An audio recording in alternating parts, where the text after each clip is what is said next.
اور تم میرا شکر ادا کرو اور میری ناشکری مت کرو۔ دوسرے پارے کا دوسرا رکن۔ تو اللہ رب العزت جل مجدہ ارشاد فرماتا ہے کہ میرا ذکر کرو۔ تو انشاءاللہ آج ذکر پر تعریف اور اسی پر انشاءاللہ گفتگو ہوگی۔ تو ذکر نماز کی شکل میں بھی ہے کہ بندہ مومن جب 5 وقت کی نماز پڑھتا ہے 2-2.5 گھنٹے اللہ کا ذکر کرتا ہے۔ نماز بھی اللہ کا ذکر ہے، لیکن نماز کے بعد، نماز سے پہلے کچھ ایسے کلمے ہیں جن کی پڑھنے کی بہت بڑی فضیلت آئی ہے، اور جو اس کی تلاوت کرتا ہے اس کو نہیں چھوڑتا ہے، وہ کلمہ یا وہ سورت جب تک اس شخص کی بخشش و مغفرت نہیں کروا لیتی۔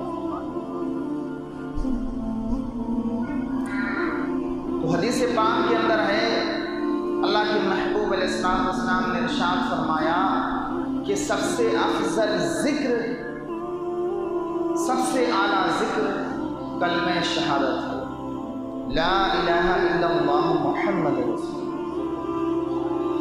سب سے افضل ذکر، افضل الذکر کلمہ شہادت۔ پھر حدیث پاک کے اندر ہے، من قال لا الہ الا اللہ فدخل الجنہ، کہ جس نے لا الہ الا اللہ پڑھ لیا وہ شخص جنت میں داخل ہو۔ تو یہ کلمہ طیبہ کا ذکر اتنا بابرکت، اتنا پاورفل ہے کہ جو بھی اس کا ورد کرتا ہے اور اس کلمہ طیبہ کو پڑھتا ہے تو یہ کلمہ طیبہ اس کی بخشش و مغفرت فرماتا ہے۔ اور پھر کیوں نہ ہو کہ اگر غیر مسلم پڑھے تو مسلمان ہو جائے، اگر مسلمان پڑھے تو اس کے قلب کو اللہ نور سے منور کر دے۔ بعض صحابہ کرام ایک دوسرے سے کہا کرتے تھے کہ آؤ ایمان میں پالش لگاتے ہیں، قلب کی صفائی کرتے ہیں۔ تو پھر کہتے کس چیز سے قلب کی صفائی ہوگی؟ تو پھر ایک دوسرے صحابہ آپس میں ذکر کرتے کہ آئیے چلیے تجدید ایمان کے لیے کلمہ طیبہ کا کثرت سے ذکر کریں، اور آپ حضرات کثرت سے ذکر کرتے تو ان کے دل نور سے منور ہو جاتے۔ ہمیں اور آپ کو بھی چاہیے کہ ہم بھی کلمہ طیبہ کا ذکر کریں۔ ہمارے پاس تو وقت ہی نہیں ہے، ہمارے پاس تو ٹائم نہیں ہے کہ ہم نماز کے بالکل قریب ٹائم پہ آتے ہیں، سنت جیسی عظیم نعمتوں کو بھی ترک کر دیتے ہیں، اور جو جماعت ہوئی ایک دم ایسے بھاگتے ہیں جیسے ہم جیل سے چھوٹے ہیں، اب دوبارہ ہمیں یہاں آنا ہے۔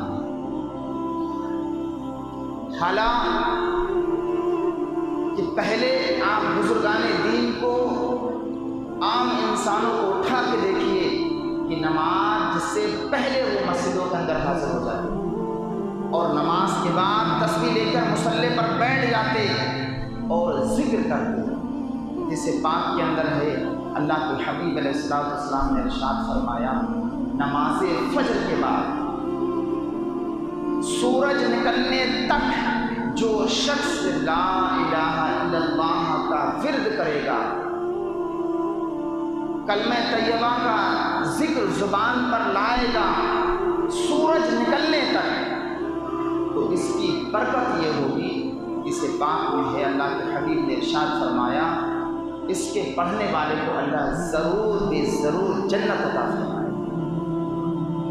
اور جب بندہ مومن وضو کرتا ہے، اسے پاک کے اندر ہے کہ جب وضو کرتا ہے بسم اللہ پڑھتا ہے، بسم اللہ پڑھنے کے بعد ہاتھ دھوتا ہے اور اس کی زبان اللہ کے ذکر سے تر رہتی ہے۔ تر سے مراد یہ ہے کہ وہ ہر اعضاء کے دھلنے میں لا الہ الا اللہ محمد رسول اللہ صلی اللہ تعالی علیہ وسلم کا ورد کرتا رہتا ہے۔ ہاتھ دھوتا ہے تو لا الہ الا اللہ، کلی کرتا ہے تو کلمہ طیبہ کا ورد جاری رکھتا ہے، منہ دھوتا ہے تو کلمہ طیبہ کا ورد جاری رکھتا ہے، اس کے بعد کوہنیوں سمیت ہاتھ دھوتا ہے لیکن اس کی زبان اللہ کے ذکر سے تر ہے اور وہ لا الہ الا اللہ کا ورد کر رہا ہے، اور اس کے بعد سر کا مسا کرتا ہے، پیر دھلتا ہے۔ تو اب یہ جتنے بھی وضو کے اعضاء ہیں ان کے دھلنے میں جسم سے جو قطرے ٹپکے ہیں، اللہ اکبر، روایتوں کے اندر آتا ہے اللہ کے محبوب علیہ السلام ارشاد فرماتے ہیں ہر قطرے کے بدلے اللہ رب العزت ایک فرشتہ پیدا فرماتا ہے۔ آپ بتائیے وضو کرنے میں کتنے پانی کے قطرے جسم کے اعضاء سے ٹچ ہو کر مس ہو کر زمین پر گر جاتے ہیں، ہر قطرے سے اللہ ایک فرشتہ پیدا کرتا ہے اور وہ فرشتہ اس کے لیے قیامت تک دعائیں مغفرت کرتا ہے، اور ایک عمل اور کرتا ہے، وہ صبح قیامت تک اس کے لیے لا الہ الا اللہ کا ورد کرتا ہے، جتنا بھی وہ ورد کرتا ہے وہ سارا کا سارا ثواب اس شخص کو کل قیامت کے دن دے دیا جائے گا جو وضو کی حالت میں کلمہ طیبہ کا ورد کرے گا۔ اور حدیث پاک کے اندر ہے اللہ کے محبوب علیہ السلام نے ارشاد فرمایا کہ جب بندہ مومن بستر پر جاتا ہے اور کلمہ طیبہ کا ورد کرتا ہے تو 2 مرتبہ جو انسان لا الہ الا اللہ محمد رسول اللہ پڑھتا ہے تو حدیث پاک میں اللہ کے حبیب نے ارشاد فرمایا گویا کہ اس نے 2 غلام آزاد کیے، تو وہ 2 غلام آزاد کرنے کا ثواب اس کے نامہ اعمال میں لکھ دیا جاتا ہے۔ جو شخص اپنے بستر پر رات کی تنہائی میں 2 مرتبہ لا الہ الا اللہ پڑھتا ہے۔ اور ایک روایت میں یہ آتا ہے کہ جب بندہ مومن خلوص دل سے اللہ کا ذکر کرتا ہے، اپنی زبان کو اللہ کے ذکر سے تر رکھتا ہے اور اس کی زبان پر کلمہ طیبہ جاری رہتا ہے تو اللہ کا عرش ہلنے لگتا ہے، وہ شیخی مارتا ہے، جوش مارتا ہے اور شیخی میں وہ جو ہے ہلنے لگتا ہے۔ ادھر اللہ رب العزت جل مستو ارشاد فرماتا ہے اے عرش ٹھہر جا، ساکن ہو جا، تو وہ عرش کہتا مولا مجھے کہاں قرار، مجھے کہاں سکون؟ تو کہا تجھے سکون کیوں نہیں؟ یا اللہ جب تک تو کلمہ طیبہ کا ورد کرنے والے کی بخشش و مغفرت نہیں فرما دیتا اس وقت تک مجھے قرار و سکون نہیں ملے گا۔ اللہ اکبر، جب یہ عرش زبان حال سے کہتا ہے اللہ رب العزت جل مجدہ کرم فرماتا ہے اے عرش تو سن، میں نے اس پڑھنے والے کلمہ طیبہ کی بخشش و مغفرت فرما دی۔ جب اتنا اعلان ہوتا ہے تو وہ اللہ کا عرش ٹھہر جاتا ہے، ساکن ہو جاتا ہے۔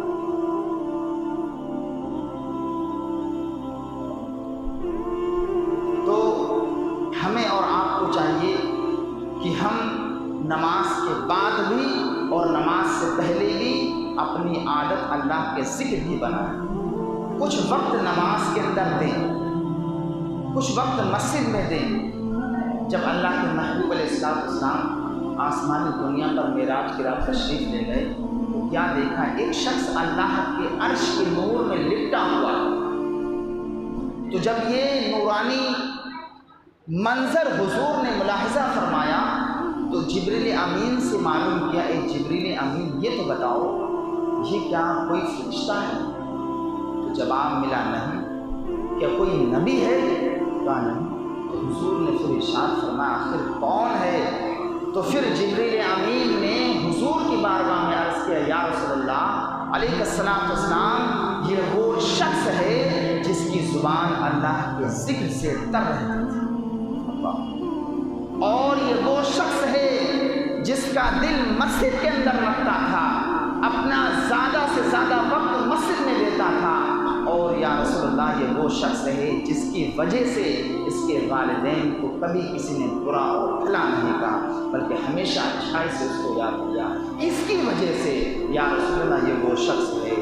تو جو کلمہ طیبہ کا ورد رکھتا ہے اللہ تعالیٰ اسے اپنے عرش کا ٹھنڈا سایہ عطا فرماتا ہے، اور جو اس کا ذکر کرے گا، چونکہ حدیث پاک کے اندر ہے اللہ کے حبیب علیہ السلام ارشاد فرماتے ہیں کہ اللہ خود فرماتا ہے کہ جب بندہ مجھے جماعت میں یاد کرتا ہے تو میں اسے جماعت میں یاد کرتا ہوں، اس سے بہتر جماعت میں، اور جب بندہ تنہائی میں یاد کرتا ہے تو میں اس سے بہتر تنہائی میں اسے یاد کرتا ہوں۔ جب وہ بندہ میرا ذکر زمین پر کرتا ہے تو میں اس کا ذکر عرش پر فرشتوں کی جماعت میں کرتا ہوں۔ بندہ مجھے یاد تو کرے، لیکن آج بندے خدا کے پاس بالکل وقت نہیں ہے۔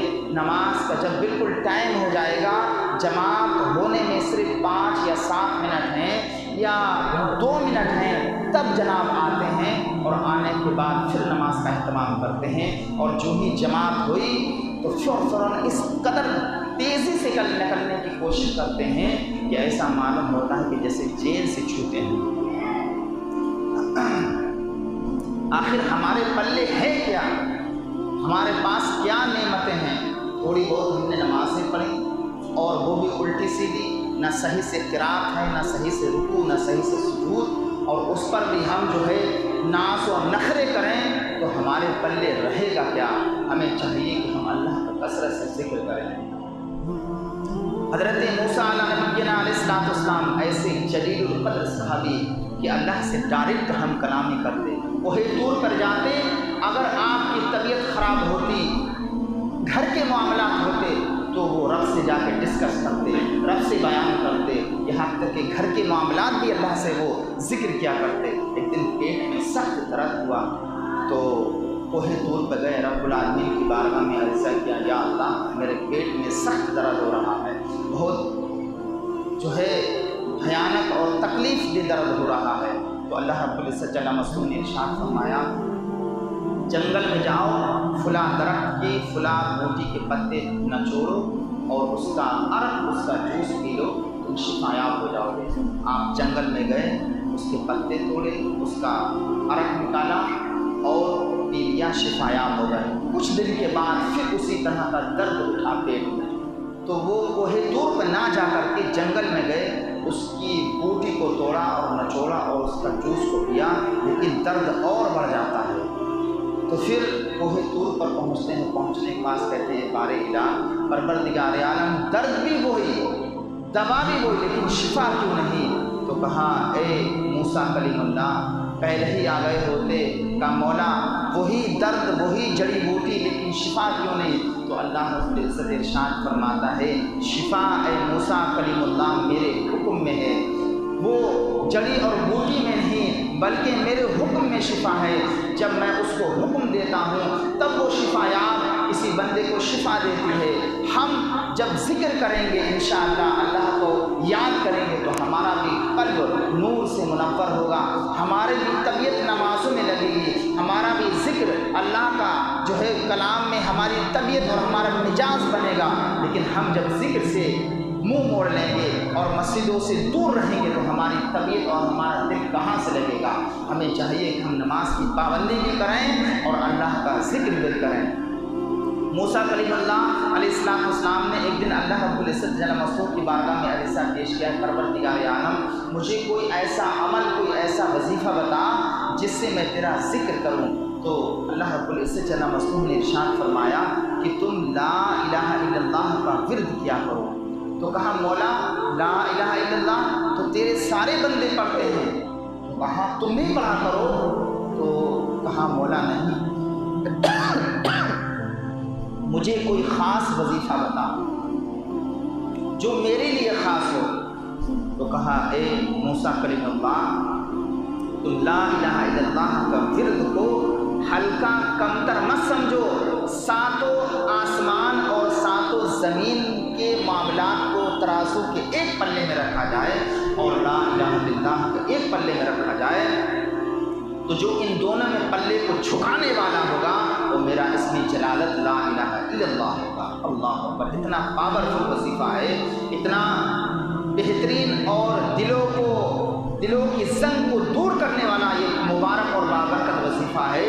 ہمیں اور آپ کو چاہیے کہ ہر نماز کے بعد کم سے کم 100 مرتبہ پڑھنے کی عادت ڈالیں۔ حضرت جنید بغدادی کے بارے میں آتا ہے کہ آپ جب مکہ مکرمہ حج کرنے کے لیے تشریف لے گئے اور مدینہ منورہ، تو جب قافلے کے ساتھ آپ تھے تو راستے میں ایک شہر قسطنطنیہ پڑتا ہے۔ کیا پڑتا ہے؟ قسطنطنیہ۔ تو وہ سواری مکہ مکرمہ کی جانب جانے کے بغیر شہر قسطنطنیہ کی جانب مڑ جاتا. بہت کوشش کری کہ سواری جو ہے شہر مدینہ اور مکہ کی جانب جائے، لیکن وہ سواری نہ مڑی بلکہ قسطنطنیہ کی جانب مڑ گئی اور اس نے جا کر کے وہیں شہر قسطنطنیہ میں چھوڑا. اس سے پہلے بالکل نہ رکی. اب پھر جب وہ سواری شہر قسطنطنیہ میں پہنچنے کے بعد کیا دیکھتے ہیں کہ ایک کثیر تعداد میں بھیڑ جمع ہے اور کچھ آپس میں گفتگو کر رہے ہیں. آپ نے معلوم کرایا آخرکار کیا بات ہے، یہ گفتگو کس بات کی ہے؟ تو پھر جب آپ نے معلوم کیا تو خبر آئی کہ بادشاہ وقت کی بیٹی دیوانی ہو گئی، پاگل ہو گئی اور اس کو کسی بلا نے گرفتار کر دیا، کسی مصیبت نے اس کو پکڑ لیا اور بڑے بڑے اطباء، بڑے بڑے عالم اس کی تیمارداری، اس کی شفا اور اس کی دیکھ بھال کے لیے آئے، لیکن شفا یافتہ بھی نہیں ہوتی. جب جنید بغدادی کو یہ علم ہوا تو آپ نے ان سے کہلایا، وہاں کے خادموں سے کہ جاؤ بادشاہ سے کہہ دینا کہ اس کی بیٹی میں صحیح کر دوں گا. تو جب یہ اس کے بادشاہ کے محل میں تشریف لے گئے، بادشاہ نے کہا ٹھیک ہے آ جائیے. تو جب بادشاہ کے محل میں تشریف لے گئے تو حادث غیر سے آواز آئی، اے جنید بغدادی تو کب تک اپنی سواری کو ہمارے یہاں آنے سے روک کے رکھے گا، حالانکہ اللہ نے تجھے اپنی مخلوق کی نگہبانی اور اس کی دیکھ بھال کے لیے پیدا کیا ہے. جب بادشاہ کے محل میں جاتے ہیں، بادشاہ سے ملاقات ہوتی ہے اور جب اس کی بیٹی کے پاس جاتے کیا دیکھتے ہیں کہ ایک حسین و جمیل اس کی بیٹی، اس کے چہرے پہ نور، لیکن وہ موٹی موٹی زنجیروں میں جکڑی ہوئی ہے.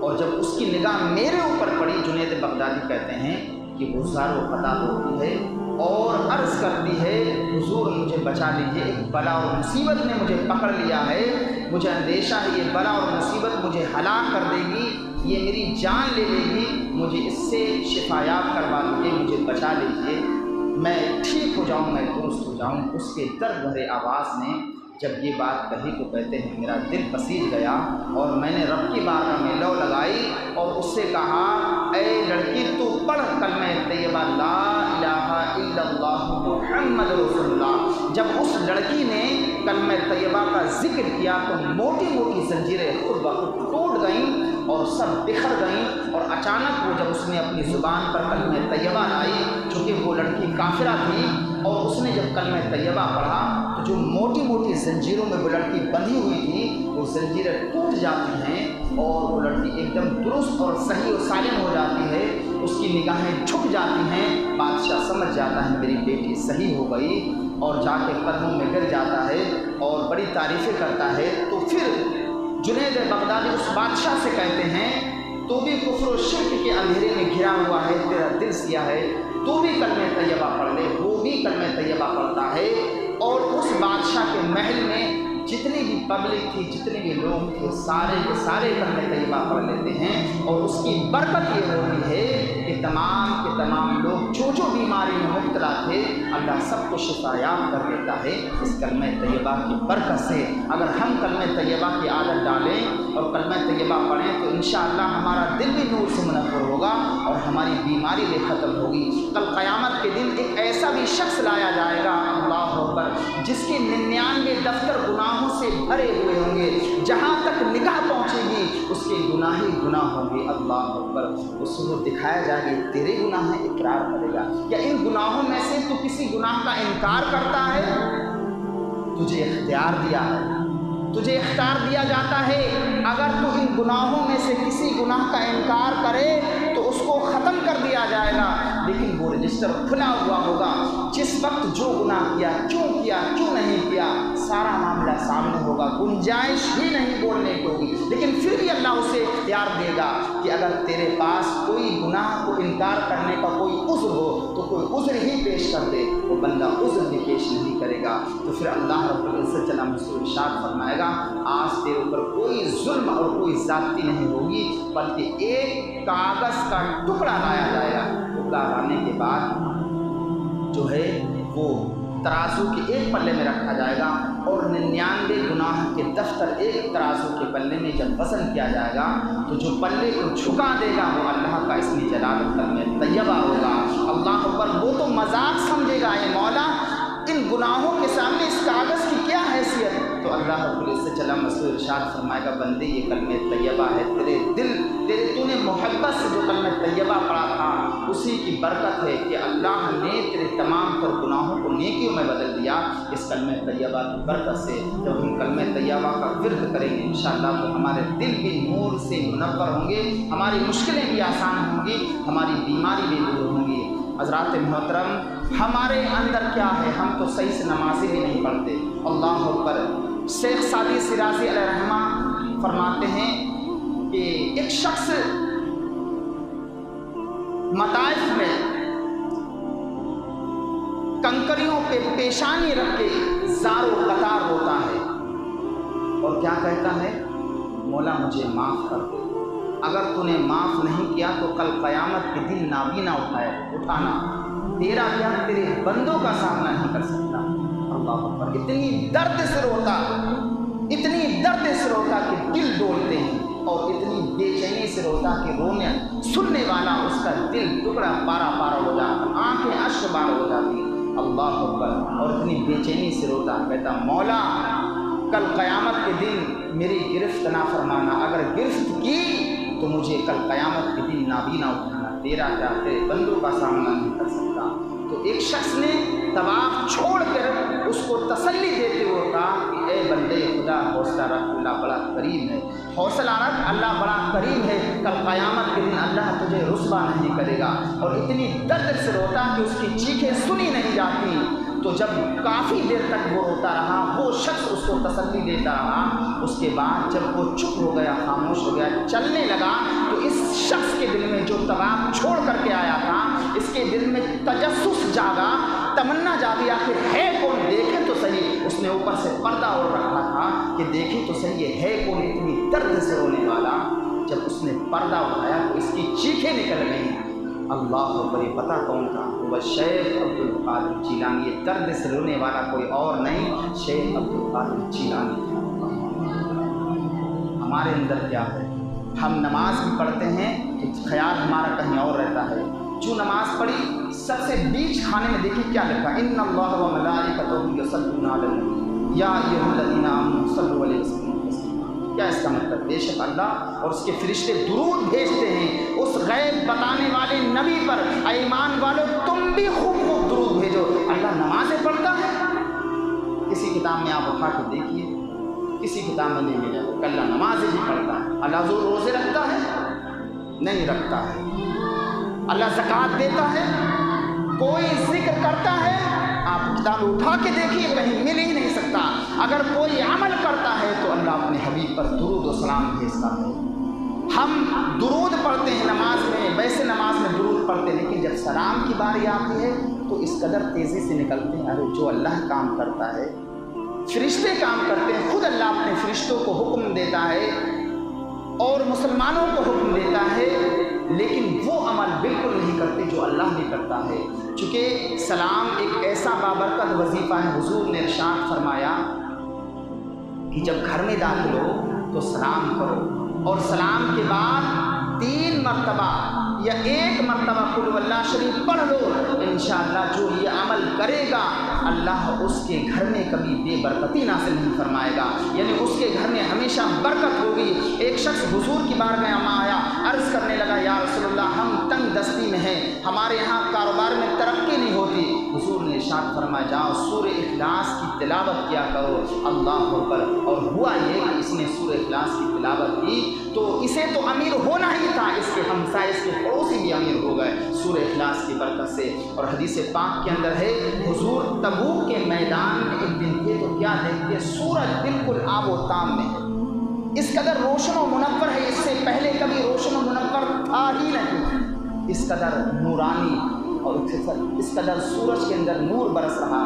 تو پھر حضور نے معلوم کیا، اتنے میں جبریل امین آئے، کہا جبریل امین آج یہ سورج اس قدر روشن و منور کیوں ہے، اس کے اندر اتنی شعاعیں، اتنی نورانیت کیوں ہے؟ کہا یا رسول اللہ آج مدینہ منورہ میں معاویہ بن معاویہ اللیثی والمزنی کا انتقال ہو گیا، اور یا رسول اللہ آج آسمان سے 70,000 فرشتے نازل ہوئے ہیں، اور یا رسول اللہ مجھے حکم دیا گیا ہے کہ میں زمین کو سمیٹ دوں، آپ ان کی نماز جنازہ ادا کریں۔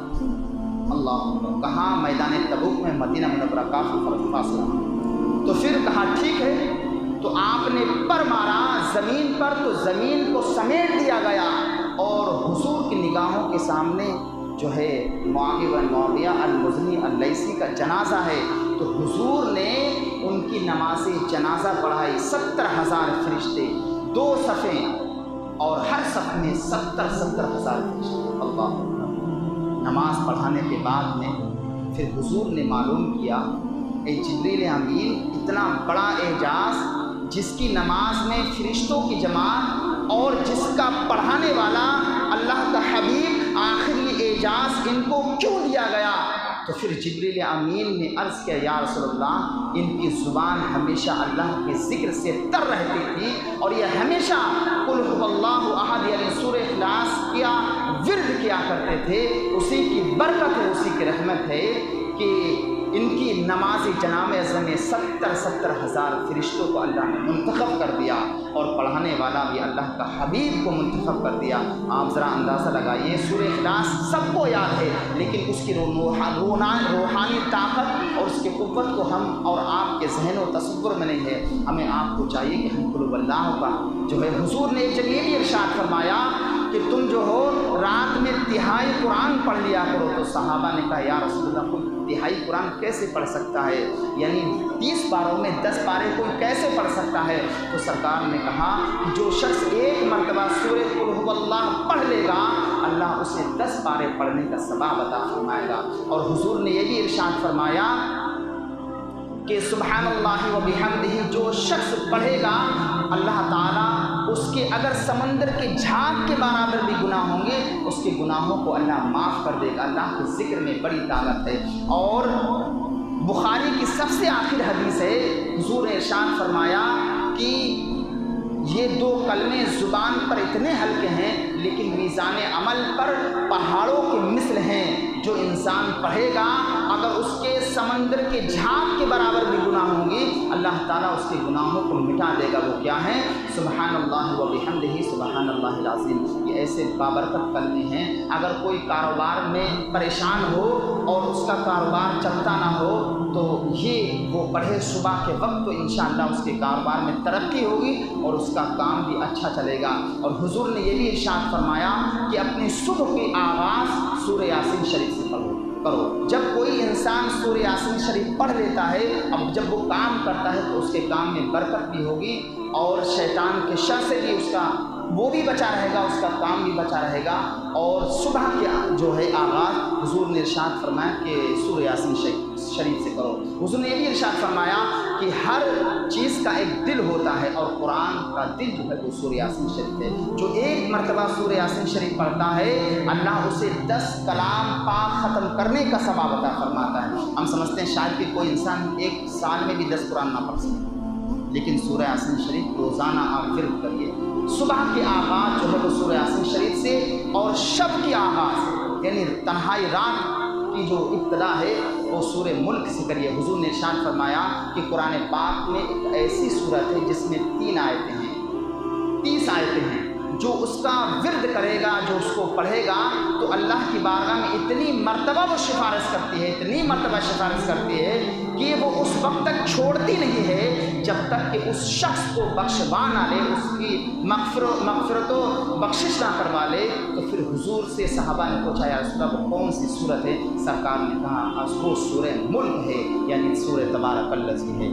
آپ صبح کا آغاز جو ہے سورہ یاسین شریف کریے، اور شب کا آغاز سورہ ملک سے کریے۔ جو انسان یہ صورتیں پڑھے گا، 70,000 فرشتے اس کے حق میں دعائیں مغفرت کریں گے۔ اپنی زبان کو اللہ کے ذکر سے تر رکھیے، اور نماز کے بعد سلام کی عادت ڈالیے، اس لیے کہ ہم درود پڑھتے ہی ثواب ملتا ہے، لیکن سلام جب پڑھتے ہیں تو ہمیں جواب ملتا ہے۔ اور آپ کو معلوم ہے کہ جب ہم کسی کو سلام کرتے ہیں، قرآن پاک کے اندر ہے اذا حییتم بتحیۃ، جب ہم سلام کرتے ہیں تو اس سے بہتر جواب دیا جاتا ہے۔ ہم کہیں گے السلام علیکم، تو حضور نے ارشاد فرمایا کہ جب کوئی تمہیں کسی لفظ سے سلام کرے، السلام علیکم کہے، تو اس سے بہتر انداز میں تم جواب دو وعلیکم السلام ورحمۃ اللہ، اس لیے کہ سلام سے 90 نیکیاں ملتی ہیں، جواب سے 10 نیکیاں ملتی ہیں، اور سلام کرنا یہ انبیاء علیہ السلام کی سنت ہے۔ لیکن ایک بات یاد رکھنا، آپ جب سلام کسی کو کریں تو آپ کے دل میں اس کی جانب سے بغض اور کینہ نہیں ہونا چاہیے، نہیں کہ سلام کا ثواب آپ کو نہیں، آپ سلام کر رہے ہیں لیکن نگاہیں نیچی ہیں آپ سلام کر ضرور رہے ہیں، لیکن آپ کے ذہن میں تصور میں یہ ہے ہی نہیں کہ اللہ اس کو سلامت کرے۔ کیا مطلب سلام کا؟ تم السلام علیکم کا مطلب تم بھی سلامت رہو، تمہارے مکان، کھیت، کھلیان، تم ہر بلا ہر بیماری سے محفوظ رہو، سلام کا تو مطلب یہ ہے۔ لیکن سلام تو کیا، نگاہیں نیچے کر لیں تو ایسے سلام سے کوئی فائدہ نہیں، آپ کا سلام کل قیامت کے دن آپ کے منہ پر مار دیا جائے۔ حضور نے جب یہ بھی ارشاد فرمایا کہ سلام اور مصافحہ دلوں کے کپٹ اور بغض اور حسد اور کینہ تندی شرکسی کو نکال کے پھینک دیتا ہے۔ سلام ایسا بابرکت، یہ کلمہ ایسا وظیفہ ہے کہ جب ہم سلام کریں گے، مصافحہ کریں گے، تو دلوں سے یہ کپٹ، کینہ، غصہ، تندی، شرکسی، یہ جو بلا ہے یہ نکال کے سلام پھینک دیتا ہے۔ لیکن اس شخص کا نہیں پھینکتا ہے جو اپنے دل سے اس کپٹ کو نکالنا ہی نہیں چاہتا۔ آپ سلام کرتے ضرور ہیں، بھائی کا دشمن بنا پڑا، سلام کرتا ضرور ہے لیکن اس کے دل میں بغض ہے، حسد ہے، تو پھر سلام آپ کو یہ فیض نہیں پہنچائے گا۔ آپ جب سلام کریں آپ کے دل میں بھی یہ ہو کہ اللہ یہ بھی سلامت رہے، اس کا مال بھی سلامت رہے، اور اللہ اس کو تمام تر بلاؤں اور ہلاکتوں سے محفوظ و مامون فرمائے، تو انشاءاللہ اس کا فیض اور اس کی برکت یہ ہوگی کہ آپ کے دل میں اس بھائی کی جو نفرت بھری ہوئی ہے، اس کا جو بغض آپ کے سینے میں ہے، ایک دن سلام کی برکت یہ ہوگی کہ وہ ہلکے یہ دھلتا چلے جائے گا، اور ایک دن آپ کا دل بالکل صاف ہو جائے گا۔ اس کے لیے آپ دعائیں بھی کریں گے اور آپ کے دل سے کپٹ بالکل نکل جائے گا، اور اس کے لیے آپ اچھے بھی ہو جائیں گے، وہ بھی آپ کے لیے اچھا ہو جائے گا۔ لیکن یہ کب ہوگا؟ جب ہم اپنے دل میں سلام کی اہمیت کو سمجھیں گے۔ حضور نے یہ بھی ارشاد فرمایا کہ جب تم مکان پر جاؤ تو سلام کرو، کوئی دکھائی نہ دے تو مجھ کو سلام کرو، مجھ محمد کو، میں تمہیں جواب دوں گا۔ اور آپ کو میں نے بتایا ہے کہ جب کوئی سلام مکان پر جائے اور سلام کرے، کوئی نہ حضور کو سلام کرے اور ایک مرتبہ قل اللہ شریف پڑھ لے تو اللہ تعالیٰ اسے معاف کر دے گا، اور اس کے تمام تر گناہوں کو معاف کر کے اللہ اسے جنت میں بہترین محل عطا فرمائے گا۔ اور ایک روایت میں یہ بھی جو شخص 10 مرتبہ سورہ اخلاص پڑھتا ہے اللہ تعالیٰ اسے جنت میں ایک محل عطا فرماتا ہے۔ تو حضرت عمر فاروق اعظم نے کہا یا رسول اللہ اس طرح سے تو ہمارے بہت محل ہو جائیں گے، تو کہا ہاں اگر کوئی 20 مرتبہ پڑھے گا تو اللہ اس کے لیے 2 محل عطا فرمائے گا، 30 مرتبہ پڑھے گا تو 3 محل۔ اسی طرح سے اندازہ لگاتے رہیے، قل اللہ شریف کا ورد کرتے رہیے اور اپنے مکان محلات جنت میں بناتے رہیے۔ اور حضور نے یہ بھی ارشاد فرمایا کہ کثرت سے جو ہے لا حول ولا قوت الا باللہ العلی العظیم کی کو ورد کیا کرو، اس لیے کہ جنت کے خزانوں میں سے خزانہ ہے۔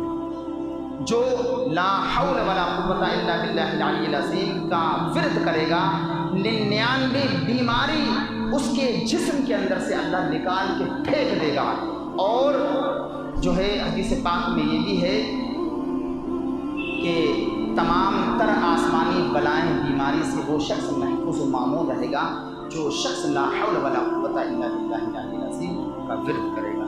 تو اپنی صبح کے آغاز جو ہے، صبح کی ابتدا سورہ یاسین شریف سے کریے، اور شب کا آغاز سورہ ملک سے کریے۔ حضور نے بڑا پسند کیا کہ میں چاہتا ہوں کہ میرے ہر امتی کے سینے میں سورہ ملک ہو، اور وہ شام کو لیٹنے سے پہلے، سونے سے پہلے 1 مرتبہ سورہ ملک کی تلاوت کر لے۔ اور جو سورہ ملک کی تلاوت کرے گا، الوظیفۃ الکریمہ جو حضور اعلیٰ حضرت کا وظیفہ ہے اور ان کے معمولات ہیں، اس میں ہے لکھا ہوا کہ آپ جو ہے شام کے وقت سورہ ملک، سورہ یاسین، سورہ دخان، سورہ واقعہ کی تلاوت کریں گے تو 70,000 فرشتے آپ کے حق میں دعا کریں گے۔